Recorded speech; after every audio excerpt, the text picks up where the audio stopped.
is a Learfield presentation of the Oregon Sports Network. And Oregon is going to play in the national championship game. This is Duck Insider. We need to get community. We need this thing to be bigger than just our little circle of players and coaches.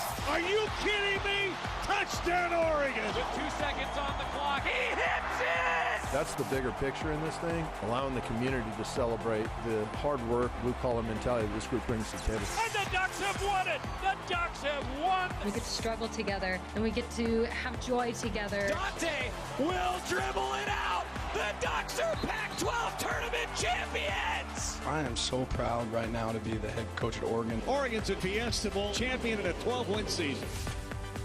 This is Duck Insider on the Oregon Sports Network from Learfield, presented by OnPoint Community Credit Union. People are the point. Now let's go live to the Country Financial Studio to talk Oregon Duck Athletics.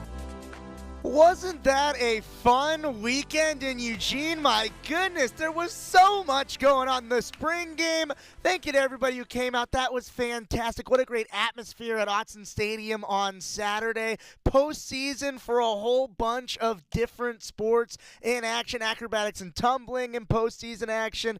Men's golf in postseason action. Women's lacrosse about to head into postseason action. There is so much going on, and everybody showed out. Big series in baseball over the weekend against Oregon State. It's not over. The series is not over. Tomorrow at 6:05, first pitch at PK Park for Game 4 between Oregon and Oregon State. It's the only game that'll be here in Eugene. I expect to see all you there at PK Park. Oregon softball was in action. Oregon track and field was in action. There was so much going on around the athletic department, and this really does feel like the marker of spring. Spring game Saturday. It was such a great atmosphere. The Matt Carney concert afterwards, the game. It's a celebration of Oregon athletics, and I really felt like the celebration was true.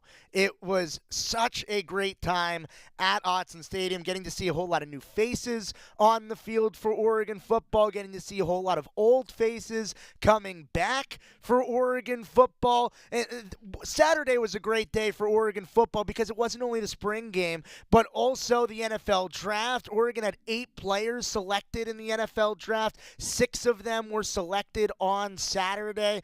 It was a weekend, a celebratory weekend for Oregon athletics, and it was a really, really, really fun time. I spent most of it up in Corvallis with baseball. I was down in Eugene at the start of the spring game. It was absolutely awesome. Thank you to everyone who came out. Thank you to everyone who donated to Food for Lane County. Another great turnout at Autzen Stadium.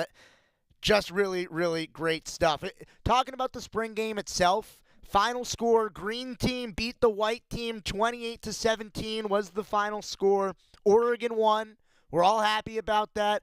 Oregon versus Oregon. Oregon, of course, on the winning end of things. Got to see big performances from a whole lot of different players. Getting to see a few players for the first time in Autzen Stadium. Getting to see a few new quarterbacks. Dylan Gabriel, Dante Moore, Austin Novosad in his second year with the program stepping up. We saw Luke.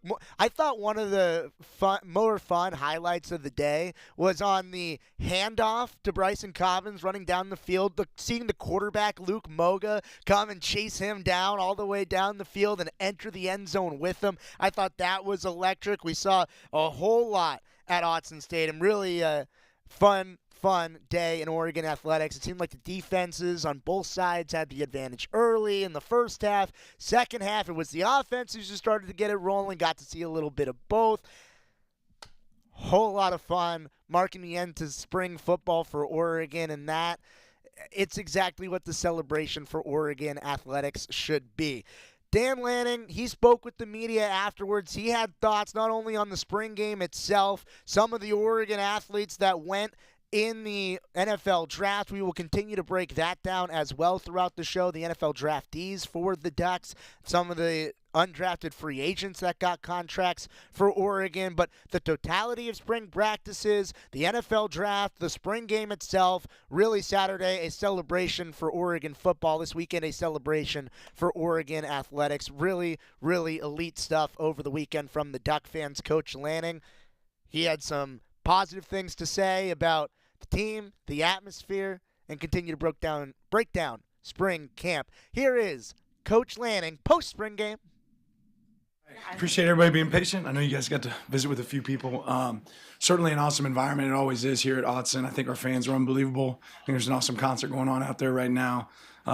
There was definitely some pieces of today that were a little bit sloppy and makes me wish we had some more practices, but also some points of improvement and things that we can go attack. I appreciate our guys' effort and enthusiasm out there on the field.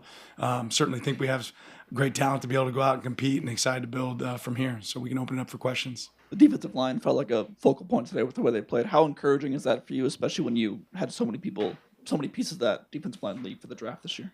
Yeah, I'd have to go back and watch the film and see exactly how it was. There's probably some advantageous matchups, but there's some guys out there that can certainly play for us. And if you want to win football games, you got to win it in the front, both sides of the ball. So excited about those guys that we have, on that group. There's some young guys that I expect to step up and have bigger roles than they did last year, but also a group on both sides that we continue to develop. What were your impressions of your quarterback play, particularly from Dylan and Dante today?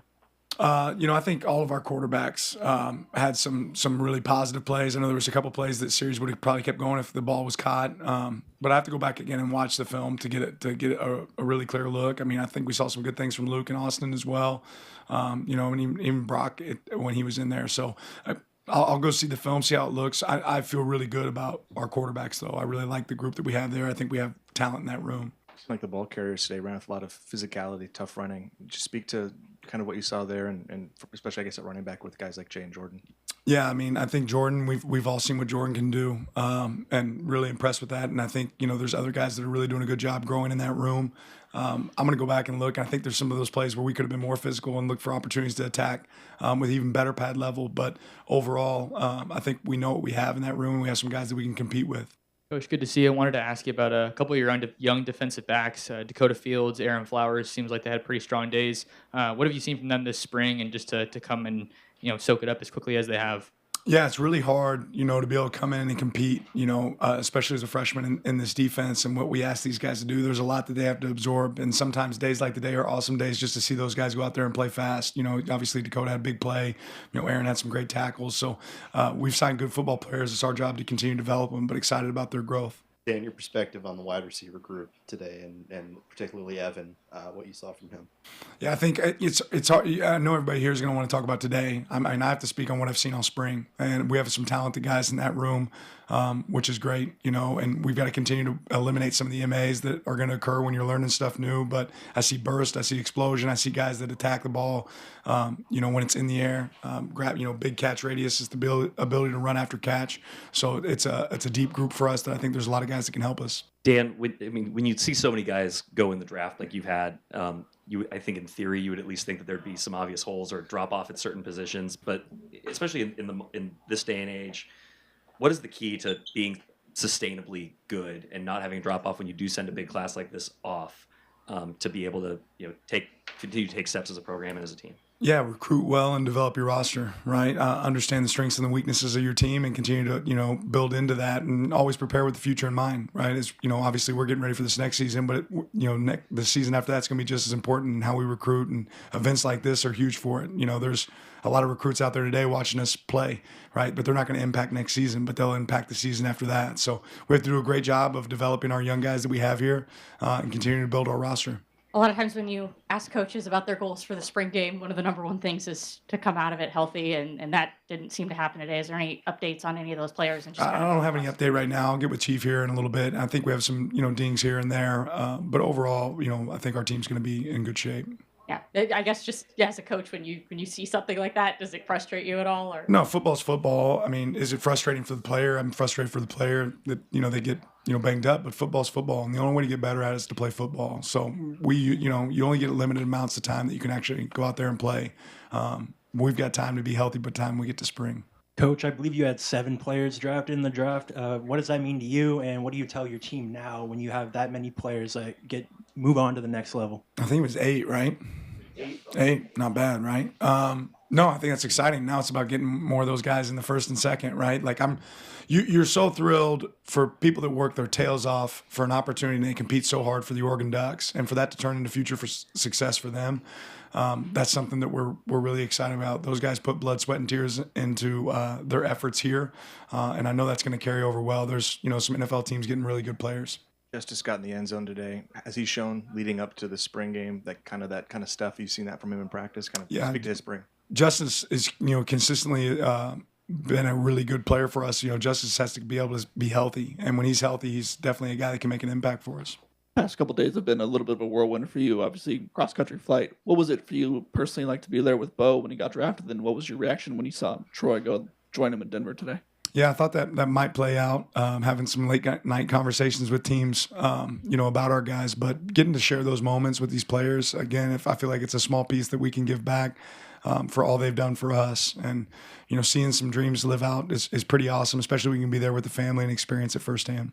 Realize every year, every team is different. What do you want the DNA of this team to be when fall camp arrives and going into the season? Yeah, I think the DNA traits for us aren't going to change, right? It still has to be about connection, growth, toughness and sacrifice. But yeah, every team is unique and every team is different, and it's about growing up together, right? So, this spring, I think our team grew up a ton. Going into spring, I knew we had a talented team, but we had to become a team. I think I saw a lot of that throughout this spring. What do you want some of the leaders on your team to attack whether it's player-led practices here in May and June, or it's on their own, whether it's Dylan going to 3D QB or Jeff with individual workouts, Jordan with individual workouts? What do you want your best players to be doing over the next 90, 100 days? Getting better. I'm just excited to see these guys continue to work. Just because spring ball ends doesn't mean we don't continue to improve. It was the first time that a lot of players got to run down the tunnel and maybe put on a real Oregon jersey and take the field. When you're talking to those guys during the spring, and you'll continue to talk to them after this game, how do you think that'll kind of fuel them for the next time that you take Autzen Stadium? Yeah, I saw some smiles on some guys' faces. Them being here, being a recruit and being a player are two different things. So getting to wear that uniform for the first time, see our fans, how passionate they are about what, we're doing here. I think that was a lot of fun for those guys. So next time it's the real deal. Going back to the draft, I believe there was 16 wideouts taken before Troy. Were you a bit surprised that he didn't go earlier? And did you have a conversation with him at all overnight? Yeah, Troy and I visited. I'm certainly surprised that some teams missed on an opportunity to get him, but I know that Troy's going to take the best of that, make the best of that opportunity that he got. And I think he's going to a great team and coaches that understand his strengths and getting to go play with his former quarterback. So you can sit here and worry about what everybody else and their situation is, but I'm excited about the situation that Troy's walking into. Coach, one of the guys that was kind of flying all over the place today was Ben Roberts. Seemed like he was super active and involved when you're replacing guys like Brandon, Casey. Can you speak to Ben's development and just where he's at as you exit spring? Yeah, I think Coach Tuiotti's done an unbelievable job with our defensive line and continuing to develop it and grow it. And Ben's certainly one of those guys that's embraced what's the technique required to be successful at the position. D-line is a really technical position, and Ben's done a good job this offseason of attacking that. Evaluation period for you guys for recruiting. Can you just speak to just the importance of these next couple months? I think this week you talked about how recruiting official visits in June is big for you guys. Just what's the next couple months going to be like for you for this program? Yeah, we always recruit. It doesn't ever feel like we're not recruiting, but we're going to get an opportunity for our coaches to get out on the road and go see some people in person, get to be around them, guys that we want to target and find out about some guys that are out there we probably don't know about right now. So you're always looking for ways to improve your roster, and that's what we get to be able to do the next few weeks. Tatum Tuioti was making plays all over the field in pass rush and pass coverage. What have you seen from his development from year one to year two? The exact same thing. I mean, exactly what he did today on the field is what he does in practice every day. This guy's gotten bigger, faster, and stronger. He's very intelligent. He's becoming, you can start to hear his voice out there on the field. So really proud of Tatum and his growth. How different do you feel about the secondary today compared to when Kyrie would be out of a game and when teams were really potent in passing would be able to attack you guys there? It seems like with what you addressed and what you brought in via the portal, did you really overhaul the secondary? How differently do you feel about it, Dan? I feel like we have a team that can compete and go win. I feel like we have a good group, at several positions. So certainly feel good about the secondary. Defense overall played really physical today. What do you think will be sort of the difference from, a season ago to this year's defense? It's a new team. You know, not really anything that happened last year has nothing to do with next year, other than the continuity of the coaching staff. What we're you need to build some players getting older, but you want to see growth. You want to see them keep developing, keep getting better, playing with the tenacity, raising their own standard of play. You know what winning football is to them, and I think we have a group that'll embrace that. That's Dan Lanning breaking down the spring game on Saturday.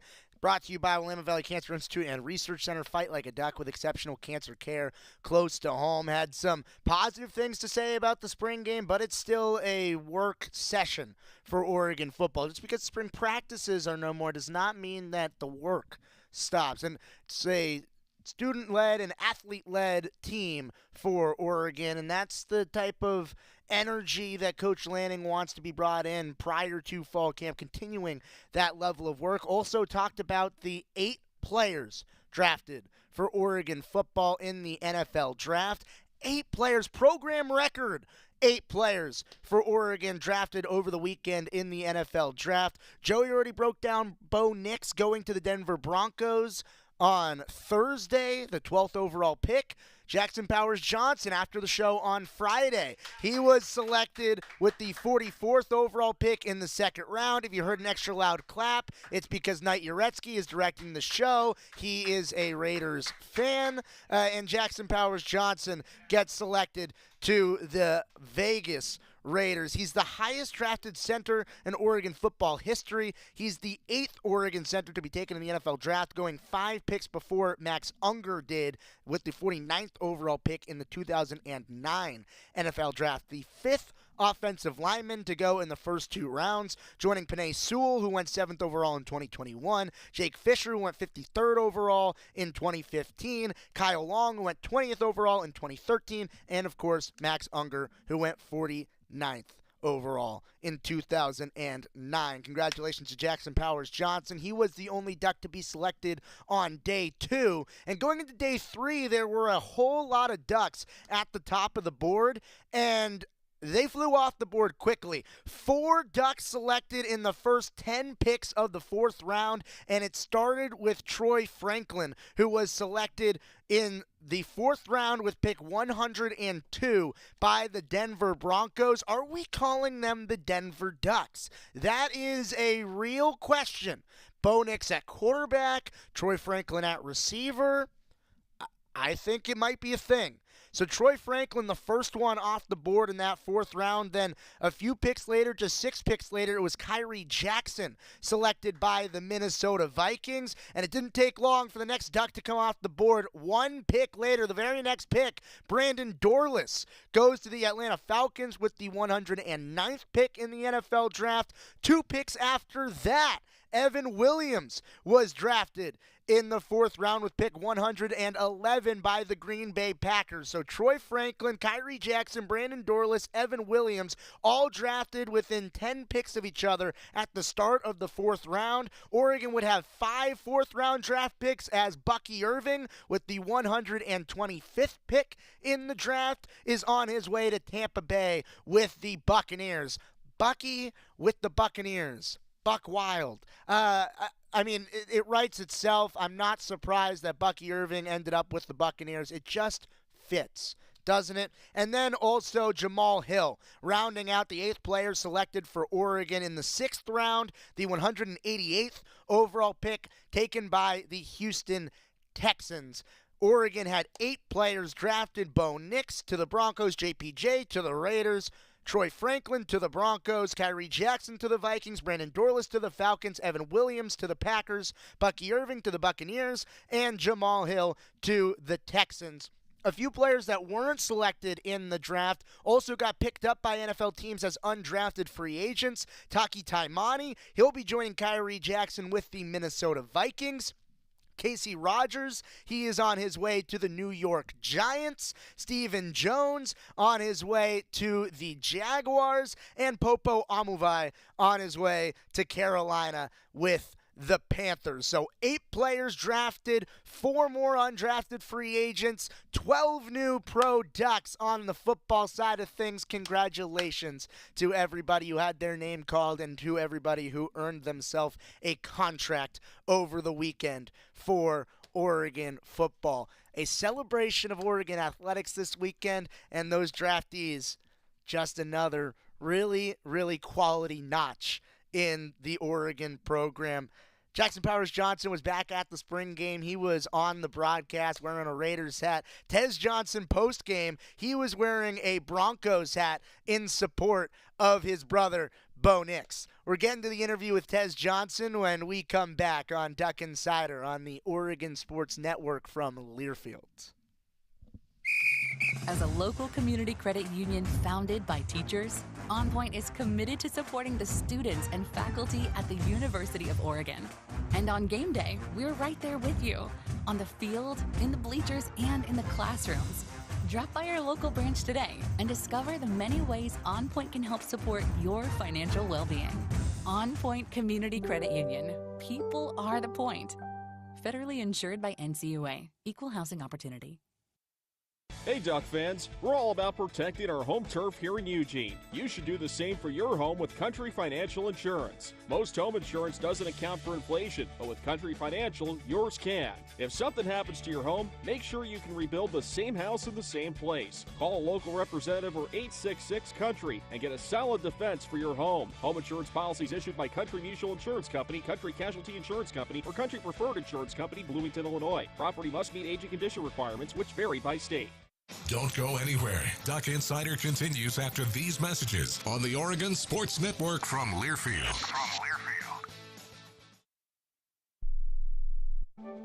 You took the first step and quit smoking, but even former smokers may still be at risk for lung cancer. That's why SaveByTheScan.org wants you to know about a new low-dose CT scan that can detect lung cancer early. It takes only 60 seconds and could save your life. You took the first step, now take the next. Visit SaveByTheScan.org for a simple quiz to see if you're eligible and talk to your doctor about screening. SaveByTheScan.org is brought to you by the American Lung Association's Lung Force Initiative and the Ad Council. My simple solution to the problem was remove people from the scene and help them feel safer. In response to attacks against Asian Americans, Maddie Park raised over $250,000 to donate cab rides to the Asian community. There is so much more work to be done. We really need to come together and tackle this issue as a community. Support the Asian community. Learn how at lovehasnolabels.com. Brought to you by Love Has No Labels and the Ad Council.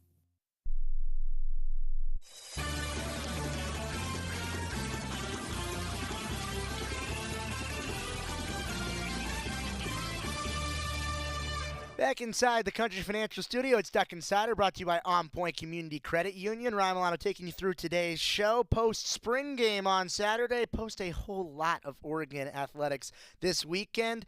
Tez Johnson, he was someone who on Saturday, he made a few plays, 4 catches, 35 yards. He's someone who made a whole lot of plays last season, is shaping up as a really big part of the wide receiver room this year. He was wearing some new attire. Normally, it's a lot of O's and duck gear when the athletes are speaking in front of the media. I think Tez Johnson gets a pass this time with a Broncos hat, celebrating not only his brother, Bo Nix, but also his wide receiver mate, Troy Franklin, who got taken by Denver over the weekend. Tez Johnson breaking it down post-spring game. How did it feel to be running around out there and get the spring game under your belt? It was pretty good. For me, personally, it was my last spring game in college, so it was pretty emotional for me at first, but I took it in and just had fun with the young guys and the guys that also had their last spring game day too. So. Repping the Broncos, how was it getting to be back home with Bo for that moment? It was a surprise for everybody. The only person I knew was Bo, my little brother, so it was a surprise to everybody that I went home and actually surprised me that I was going to be there. We told everybody I wasn't going to be there, but it's a pretty good feeling. Surprised my mom, she was bawling crying, but I'm just there in support. Just wish the best for him and happy for him. When did you find out you were going? And what was that day like? Just leaving early and then getting back same night? I knew he told me, he was like, hey, you're going to be flying out. And it was like Tuesday. And I was like, okay, I'm going to be flying out. So now I got to, he was like, just don't tell mom. I was like, okay, don't tell mom. Mom texted me, was like, I'm sad that you're not coming. She got emotional, and then I texted back, like, it's okay, I'll be in the same spot next year. Just planned it off, and I showed up, and she had tears in her eyes. It was great. It was awesome. What was it like seeing Troy reunited with that connection? That's gonna be really fun for them. I'm glad they linked back up together. It's good for Troy, good for Bo also because they know exactly who they're getting as a person. For Bo in Bo defense, like he knows Troy already.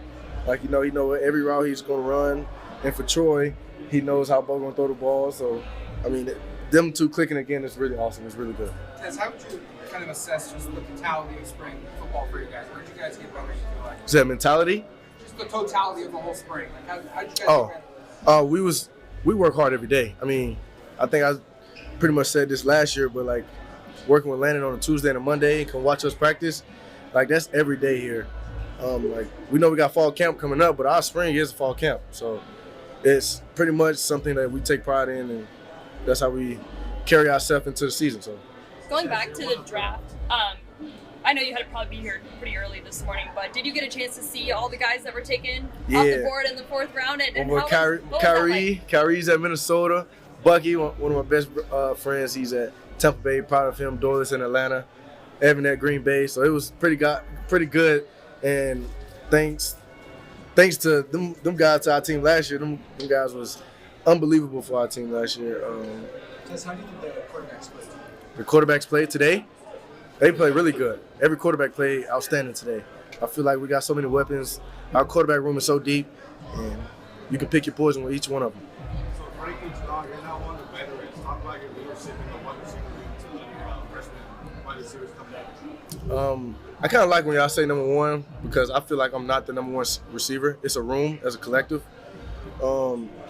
Like each receiver in that room is the number one receiver. That's how I look at it. Because those guys are the reason why that I had success. You know what I'm saying? But to the young guys that came in, they willing to work. They knew the energy walking into our meeting room like, okay, I can't play around. It's not high school anymore. I got to go out here and do every little detail that they tell me and do my best. So that's how we take it. Like that's how my leadership come in. Just make sure the young guys doing what they're supposed to do, coming in, getting the extra film, writing down the notes, challenging them on the board to write down each coverage or each play. And thanks to Junior Adams getting us on the board every single day. Like us drawing on the board, it helps us know each play and our mentality-wise on the field. We already know what play it is before it's even coming, what coverage. So yeah. You keep talking about being in the draft next year and being in Bo's position. Just how motivating have the last few days been for you in terms of that? It's very motivating. I just know I got to be where my feet is and just continue to do what I'm doing now. Just keep my head down and grind it. And when that time comes, that's when I can think about it even more. I just got to speak it into existence. That's basically how I cope and motivate myself to being able to be in that position next year. Just speak it and put it into existence. Just putting the NFL logo as my wallpaper is pretty much it. What's the key to you being so adaptable in your career? You've played a lot of time with a lot of different quarterbacks. Last year you caught more passes from any one quarterback here in history. You got a new one. What's just kind of that break-in process and just kind of getting that chemistry with Dylan and the other guys within my career? Just knowing what they want. I'm a receiver, but I also want to know what's the quarterback read on this play right here. Knowing what window I can hit before, when they make their pregame reads and stuff like that. Just being able to be a sponge to each quarterback, knowing how they throw. They don't have a big arm, don't run as fast on this route because the ball won't be underthrown. So how different is it with a lefty, especially on some of those kind of quicker routes too? Not different. They throw the ball. The rotation just different, but catch it. Just gotta catch it. How do you feel your chemistry with Gabriel has grown, especially after today? It just felt like you guys were clicking really early on too. I feel like me and him together are just a goofy combination. We just have fun, and no matter what, we just go out there when we under the lights. Now it's go time. Now we can put the goofiness all behind us, and we know when we hit the field, it's go time. Let's go out here and win a football game. Where's Austin gotten better? Because you don't get to watch a lot of practice, and he looks drastically different than he did when he showed up last year. Mm-hmm. One thing I know about Austin, he's going to give every receiver a chance. He don't care about the ball going deep. That's what he's going to throw. I think what helped him a lot, he came in as a freshman. He was under Bo, so all he knows is how to learn from Bo and what he did here. And to me, I see that because I kind of see Bo and how he worked with Austin when he was here. But Austin got really, really, really good at just knowing his teammates and just knowing which play, what reads he got. He's just motivated to be better in a sense. You shouted out Justice earlier on in the spring. He obviously got a touchdown, a pretty good day. What did you see from him and kind of where his I guess where's he headed?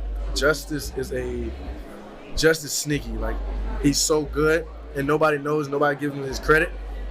But everybody in that receiver room will tell you, like, Justice is by far one of the top 3 best receivers we got in that room.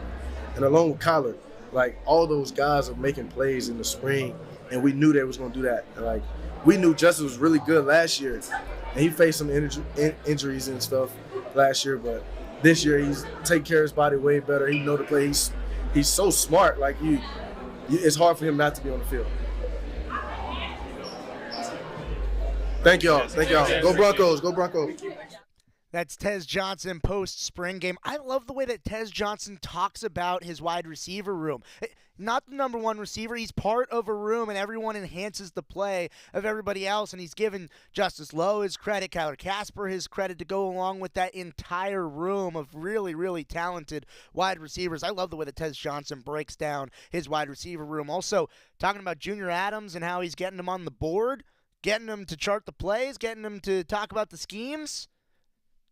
I love the way that Tez Johnson breaks down his room. I love the way that Tez Johnson broke down his trip to Alabama to be there for Bo Nix when he was drafted on Thursday. We're continuing to talk to some of the leaders of this Oregon team. Going to the defensive side when we come back on Duck Insider on the Oregon Sports Network from Learfield. Dear Spring Showers, these tough Toyotas can handle whatever you got. The rugged Tacoma, trail-ready 4Runner, and the versatile RAV4 Hybrid turn your puddles into playtime. For more, visit Toyota.com. Toyota, let's go places. As a local community credit union founded by teachers, OnPoint is committed to supporting the students and faculty at the University of Oregon. And on game day, we're right there with you, on the field, in the bleachers, and in the classrooms. Drop by our local branch today and discover the many ways OnPoint can help support your financial well-being. OnPoint Community Credit Union. People are the point. Federally insured by NCUA. Equal housing opportunity. Dear Spring Showers, these tough Toyotas can handle whatever you got. The rugged Tacoma, trail-ready 4Runner, and the versatile RAV4 Hybrid turn your puddles into playtime. For more, visit Toyota.com. Toyota, let's go places. Duck Insider continues after this timeout on the Oregon Sports Network from Learfield. Put your phone on D&D, that means that do not disturb when you're driving. And when you're going from point A to B, I need you to stay safe, please, so always sing with me. So put your phone on D&D, that means that do not disturb when you're driving. And when you're going from point A to B, I need you to stay safe, please, so always remember this beat. Don't drive distracted. A message brought to you by the National Highway Traffic Safety Administration, Project Yellow Light, and the Ad Council. Hey, son, how are you feeling? I'm fine, Pops. What's on your mind? I can't explain it. Navigating without a compass, eyes waiting, started to wonder. Metamorphosis, loss of who you thought you was. When your kid can't find the language, help them find the lyrics. Listen to the Sound It Out album and get tips and tools to start a conversation at sounditouttogether.org. Brought to you by Ad Council and Pivotal Ventures.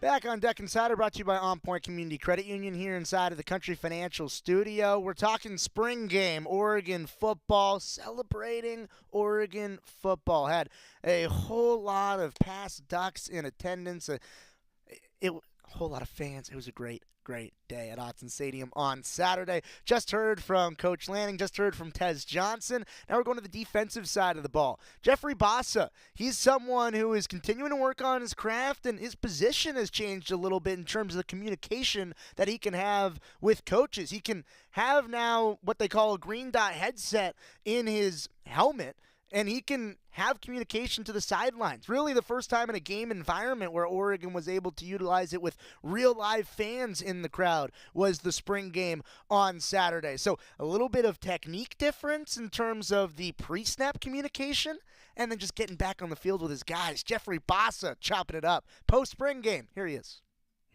How was it to be back at Autzen and there with the crowd? It was great. It was an amazing experience, with a whole new team, right?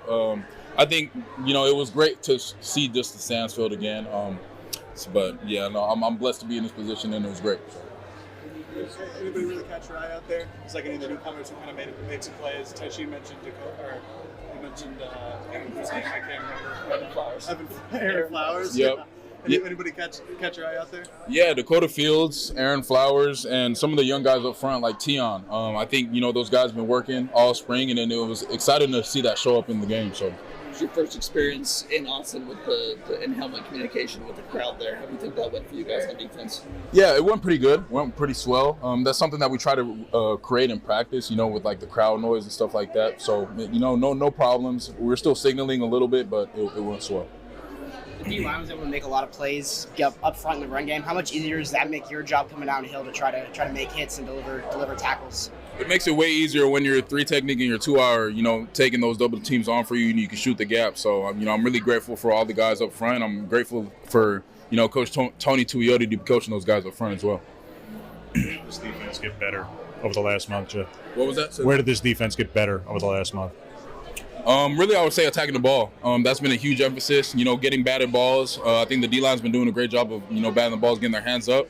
Going from speed to power, and then also just ball excellence. I know that Tosh talks about that all the time. So, whether that's punching the ball out, that's something that we're trying to enforce more this year is, getting those fumbles. And, I think we did a good job attacking the ball, through the air, Dakota getting that pick and stuff like that. So, You guys going to have 8 guys drafted here, maybe even a 9th before it's over. A lot of people say, well, it's hard to reload after that. On paper, it looks like you guys might very well be a more talented team, even better team after that.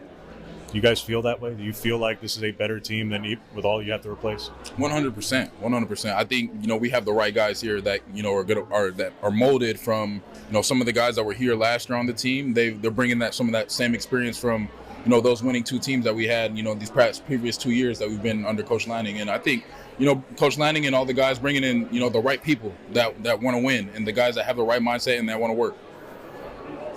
So this was our first time getting to see Jay Harris.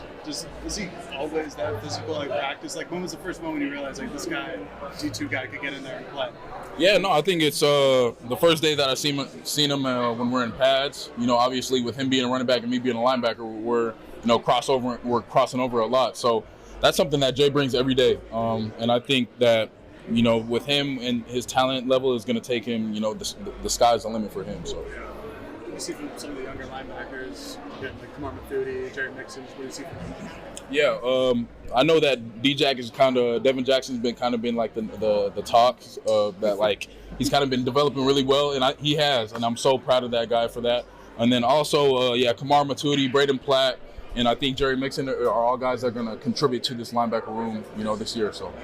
You're going to live, like, is he going to keep talking trash to Kamar after he got stiff-armed by Jay there? What was that? Are you going to, like, the trash talk, is that going to happen after Jay Harris, he stiff-armed Kamar in that first half? Yeah, I mean, linebackers and running backs are always going to have that beef, you know what I mean? So it's always competition, but then it's always love at the end of the day. And I know Kamar, is always going to learn from his mistakes. And I know, just as a linebacker room, we're always going to go into the film room and learn from our mistakes as well. So.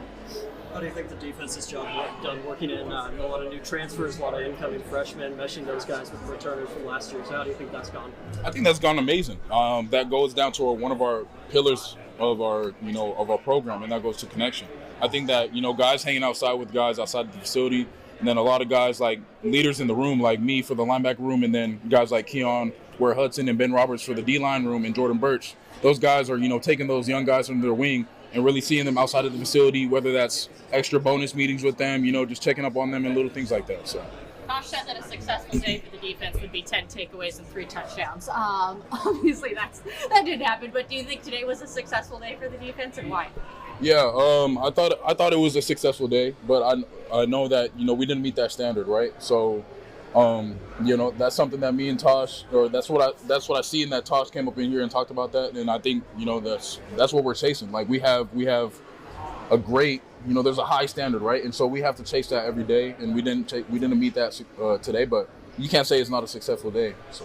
Why was it a successful day in your mind? I think just guys just showing up. The tackling showed up well. We missed only a couple tackles, but then also guys attacking the ball, guys flying around to the ball. But then like those little increments and those little goals like Tosh was talking about, we didn't meet those. So yeah.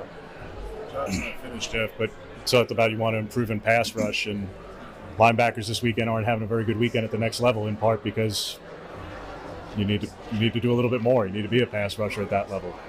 Where do you feel like you are in that progress, in that process of developing that in your game?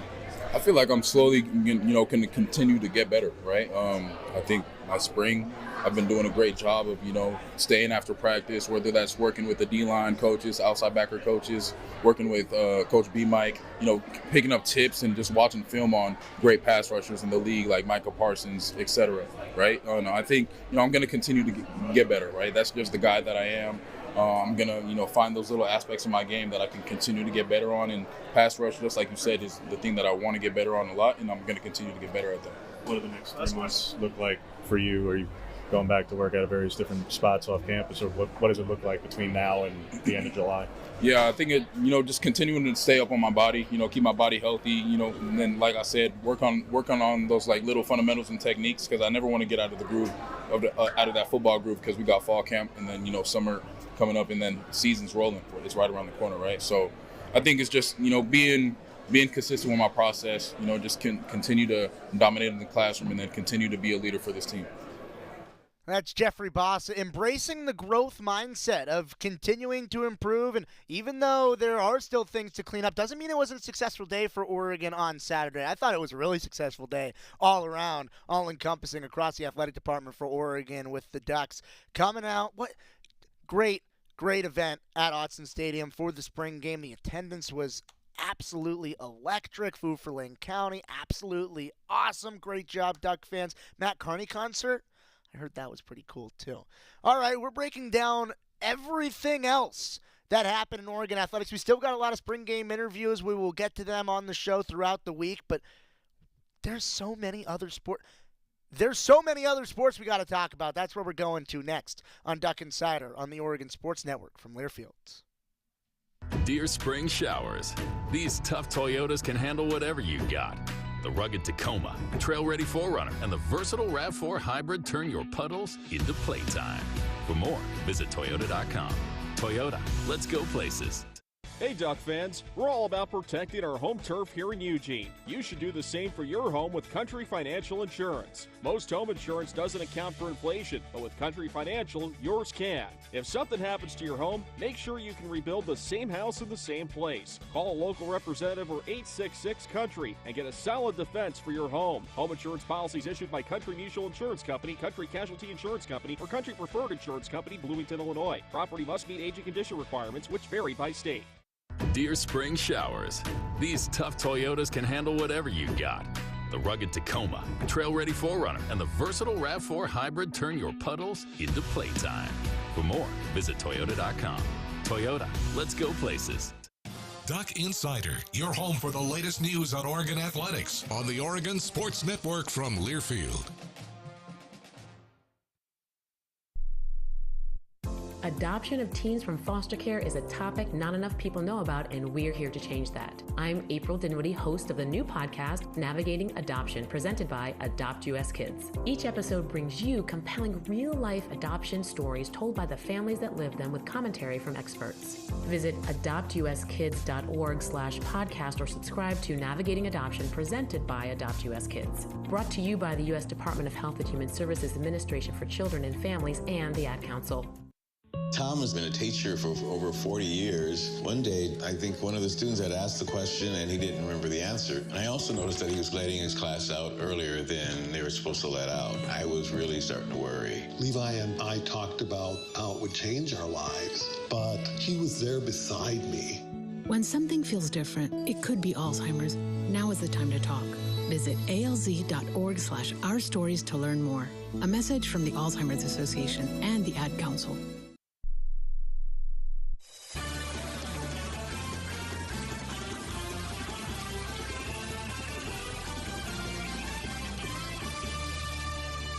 Back here inside the Country Financial Studio, it's Duck Insider, brought to you by OnPoint Community Credit Union. We're talking spring game and everything else that happened in Oregon athletics over the weekend, because it was a ton, and a whole lot of sports are in postseason play for Oregon. Starting out with men's golf, who was in action at the Pac-12 championships down in Arizona earlier in the week, over the weekend, and the Ducks, they were in contention pretty much the entire weekend. Play was suspended for Oregon as they were closing up the end of the first round. The Ducks were in second place, just a few shots back of the leader. Headed into the final day, there were a few teams all within 5 shots of each other. Arizona State went on a late surge, which put the Sun Devils in front as they ended up winning in the Pac-12 championships. Oregon finished in a tie for 4th place and had some really strong individual performances. Greg Solhag finished 5th overall as an individual, shooting 3 over across the tournament. Eric Doyle, he finished 7 over, finished in 10th place for Oregon. Then it was Grayson Leach, Aiden Kraft, Nate Stember, and Owen Averett rounding out the scoring for Oregon. Eric Doyle, he had a really strong weekend. He entered in as Oregon's number 6 golfer. Wasn't necessarily expected to have his score contribute into Oregon's final, because only 5 scores obviously count. He had his score count every single round, finished as in the top 10 as an individual. He finished 4th across the entire tournament with 48 pars on the weekend. He shot 73 in round 1, 72 in round 2, 72 in round 3, and 74 in round 4. Consistency across the board for Doyle. Grayson Leach, who finished 22nd overall, he led the field in par 3 scoring with 2 under. Both of them accented Greg Solhag, who finished 5th inside of the top 5 at the Pac-12s. The NCAA Division I Men's Golf Selection Show will take place on Wednesday, May 1st. That is this Wednesday at 11 a.m. Eastern Time. That makes it 8 a.m. Pacific Time here in Eugene on the Golf Channel, where Oregon will learn their fate if they are going to go to the NCAA Regionals. Oregon entered into this weekend inside of the top 25.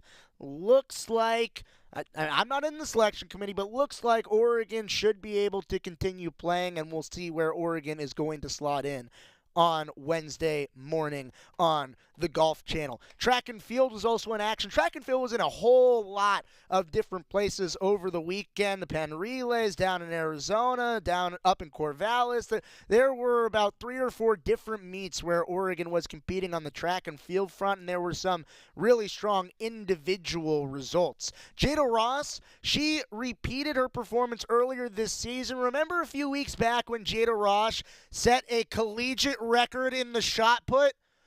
She did it again. She tied her mark from a few weeks back at the Desert Heat Classic in Tucson, Arizona, and now has both of the top spots in the collegiate record book. And I don't know which one they're going to put above the other. It just says Jada Ross, and they're the exact same mark. Yeah, pretty strong stuff at the top of the collegiate record book. The Ducks, they posted 6 top 10 program marks over that day on Saturday. Shelby Morgan, she improved on her own school record in the hammer throw, continuing to break Oregon school records set by herself.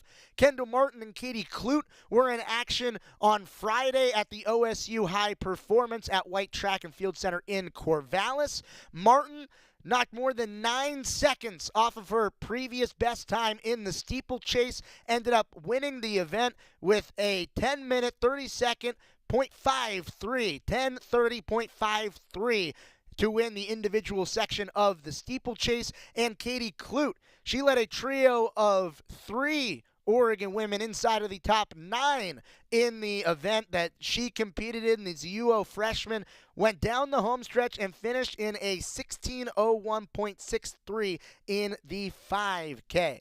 Melissa Berry also posted a time of 16:11.49. That was good for 4th and a new personal best for Berry. And Annika Thompson with a 16:26.92 finished in 9th place in that event. Oregon Acrobatics and Tumbling, they were in action over the weekend. Taylor Susnara's squad at the NCATA Championships. Oregon won their opening round match against William Hardin Baylor, and then fell to Baylor in the semifinal. But Oregon also went on to compete in a few different event titles in the final day of the NCAA championships. Oregon captured 4 event titles. The Ducks competed in 10 of the 15 event titles and won 4 straight in a row after capturing the final toss seat and each of the first 3 heats in the tumbling. The 4 that they collected are the most by the Ducks since 2019.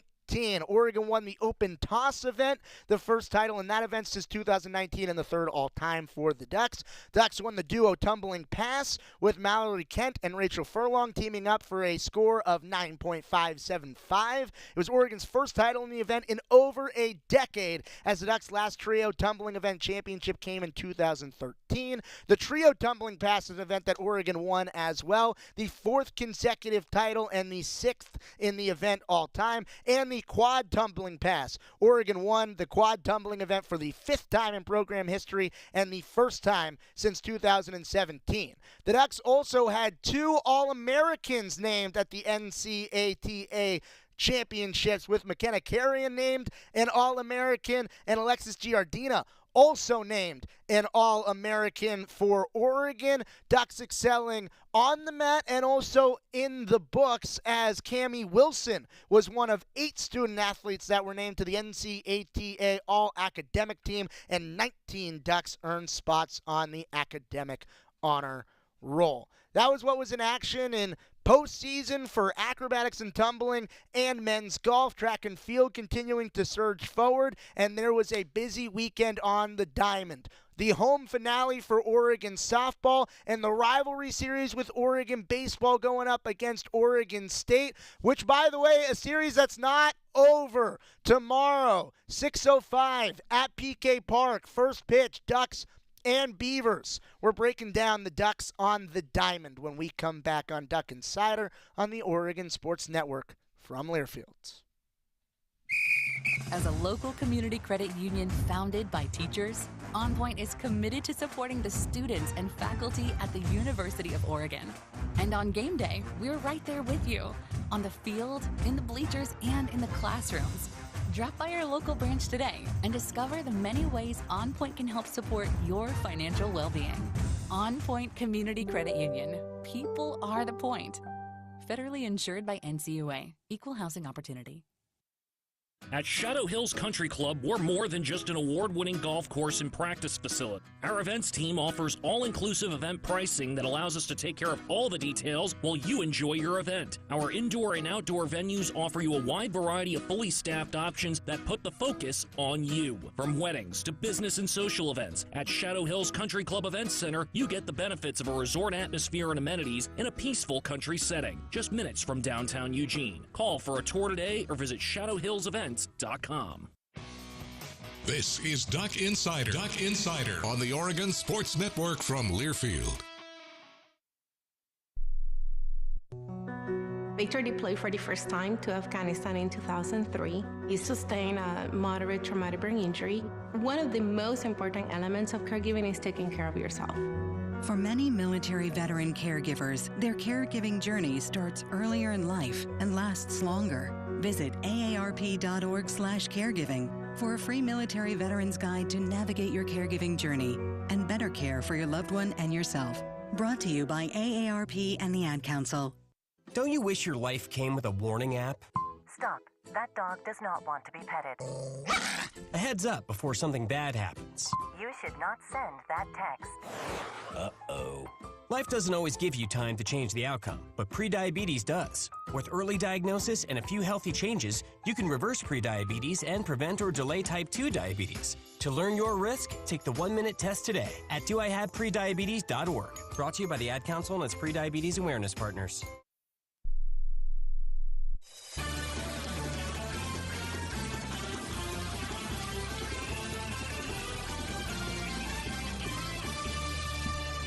Back inside the Country Financial Studio on Duck Insider, brought to you by OnPoint Community Credit Union, and we are breaking down the weekend on the diamond for Oregon, both on the baseball diamond and the softball diamond, as the Ducks on the baseball field were up in Corvallis over the weekend. And It was such a tightly competitive series the whole way. Oregon State took 2 of 3 from Oregon, but you look at the Friday game, a 2-0 final in which the starting pitchers on both sides were absolutely awesome. R.J. Gordon, he was tremendous for the Ducks in that Friday game. Just there really wasn't much offense on either side. 2 solo home runs was the difference in that one.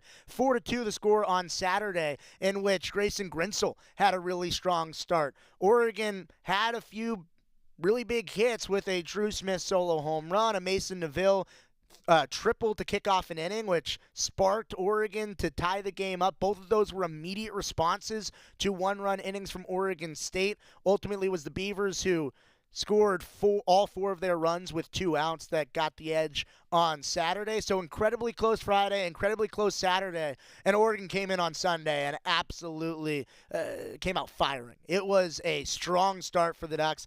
2 runs in the first inning. Then it was a Mason Neville solo home run in the second inning, and then another Mason Neville 2-run home run, part of a 3-run fourth inning, which put Oregon up 6-0 early. Kevin Sider had a no-hitter through 6. The only hit that he gave up in his outing was a solo home run in the 7th, the only run for the Beavers in the ball game. Ryan Featherston came in to close it out. He gave up just 1 hit, and Bryce Betcher in the 9th added on some insurance. He wasn't on the football field on Saturday because he was on the baseball field, and he was doing work. Hit a solo home run to extend the lead for Oregon to a 7-1 victory on Sunday for the Ducks. And it's not over. The series isn't done between the Ducks and the Beavers. Tomorrow, 6:05 at PK Park, Oregon and Oregon State. Need I say more? Ducks looking to even up the season series against the Beavers, and both teams are very competitive in the conference race. This won't be a Pac-12 conference game coming up on Tuesday, but what it will be is a game that can really help out the RPI and a whole lot of those metrics going in to postseason play, looking ahead to Oregon's resume over the back end of the season headed into postseason play as the Ducks continue to chase down the Pac-12 conference, because the Ducks are absolutely in the mix. On the softball diamond, it was the softball home finale for Oregon at the Jane as they played against Northern Colorado. The Ducks got a 9-2 win at the Jane on Sunday. It was Oregon. It was just a whole lot of fun. It was a celebration across the entire weekend in Oregon athletics and the Ducks. It was a little bit of a close game early. Oregon pulled away in the game late. An Alyssa Daniel home run really separated things. Morgan Scott picked up the save as Oregon going into their final Pac-12 series of the season coming up this next weekend. We'll have Melissa Lombardi on the show later in the week for you. We'll have a lot more spring game interviews. Still have to hear from the quarterbacks, Dylan Gabriel, Dante Moore, Tysheem Johnson as well post-spring game. There's so much more on the show. Joey will break it down for you. Go Ducks.